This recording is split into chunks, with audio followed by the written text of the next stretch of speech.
राज्याचे उपमुख्यमंत्री अजित पवार आज बीडच्या दौऱ्यावरती आहेत आणि बीडमधनं ते दौऱ्याला सुरुवात करतात। शासकीय दौरा बीडचं जे शासकीय विश्रामगृह आहे त्यानंतर बीड जिल्ह्याचे पालकमंत्री असतील, राज्याचे कृषी मंत्री आणि अर्थमंत्री म्हणून ते आज बीडमधले दौरे जे आहेत ते करणार आहेत।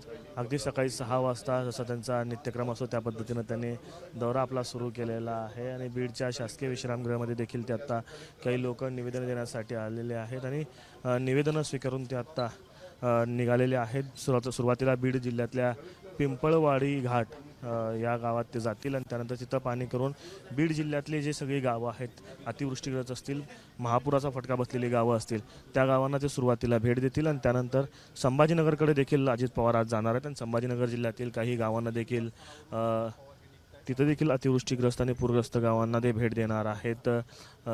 अशा पद्धतीनं आजचा हा अजित पवारांचा दौरा असणार आहे। खरं तर काल आपण बघितलं की सोलापूर जिल्हा असेल, धाराशिव जिल्हा असेल, या जिल्ह्यातल्या गावांची पाहणी अजित पवारांनी केली होती आणि त्यानंतर संध्याकाळी ते बीडला मुक्कामी आलेले होते आणि बीडमध्ये आत्ता बीडच्या शासकीय विश्रामगृहामधून ते निघाले। खरं तर काल अजित पवारांनी जी पाहणी केली त्यानंतर एबीपी माझाशी त्यांनी एक्सक्लुझिव्हली संवाद साधला आणि यावेळेस त्यांनी म्हणाले की अतिशय भयानक परिस्थिती जी आहे ती संपूर्ण राज्यात, विशेषतः सोलापूर जिल्हा आणि धाराशिव जिल्ह्यामध्ये त्यांना पाहायला मिळाली। त्यामुळे राज्य सरकार या परिस्थितीनंतर, या पाहणीनंतर नेमकं काय निर्णय घेतं हे देखील पाहणं महत्त्वाचं असणार आहे। मात्र सकाळी 6 वाजता त्यांचा दौरा जो आहे तो सुरुवात होताना आपल्याला पाहायला मिळतो। कॅमेरा पर्सन युगचा आफ्ताब शेख, एबीपी माझा, बीड। एबीपी माझा, उघडा डोळे बघा नीट।